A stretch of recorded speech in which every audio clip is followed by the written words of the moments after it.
Middle east crisis के मद्देनज़र मोदी सरकार एलपीजी सप्लाई पर एक बड़ा सुरक्षा कवच तैयार करना चाहती है।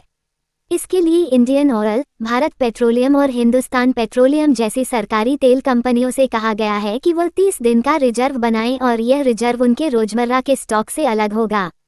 पेट्रोलियम मंत्रालय की जॉइंट सेक्रेटरी सुजाता शर्मा ने कहा, सरकार स्ट्रैटेजिक रिजर्व पर काम कर रही है। सुजाता शर्मा के मुताबिक ये प्रपोजल अभी शुरुआती स्टेज में है। कोई टाइमलाइन तय नहीं है और ये रिजर्व अंडरग्राउंड बनेंगे या ओवरग्राउंड ये भी तय नहीं है। तेल कंपनियां अपनी लागत और दूसरे पहलुओं को देखकर प्लान बनाएंगी। ये कदम इसलिए अहम माना जा रहा है क्योंकि भारत के पास कच्चे तेल के लिए तो स्ट्रैटेजिक रिजर्व की व्यवस्था है, लेकिन एलपीजी और एलएनजी के लिए नहीं है।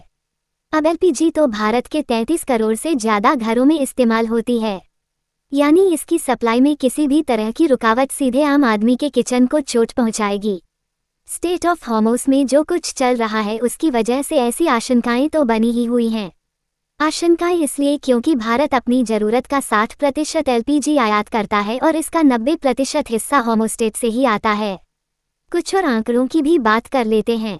युद्ध शुरू होने से पहले भारत की एलपीजी खपत 90 टन पर डे थी और युद्ध शुरू होने के बाद 72,000 टन पर डे पर आ गई। पेट्रोलियम मंत्रालय के मुताबिक घरेलू रिफाइनरीज ने एलपीजी प्रोडक्शन बढ़ाया है और अभी यह आंकड़ा 50 से 52,000 टन पर डे है, यानी घरेलू डिमांड का करीब 70% हिस्सा, जबकि युद्ध शुरू होने से पहले ये हिस्सा 40% था। इससे भारत की कोशिश अमेरिका, ऑस्ट्रेलिया और रूस जैसे देशों से भी एलपीजी कार्गो जुटाने की है।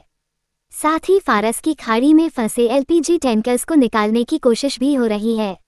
अब यहाँ एक और बात आती है।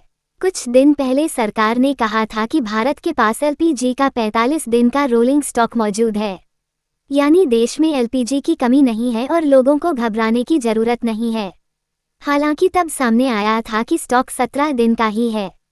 भारत के पास 16 लाख टन एलपीजी स्टोर करने की क्षमता है और इसमें से 53% इंपोर्ट्स टर्मिनल, 31% बॉटलिंग प्लांट्स और 16% रिफाइनरीज में है।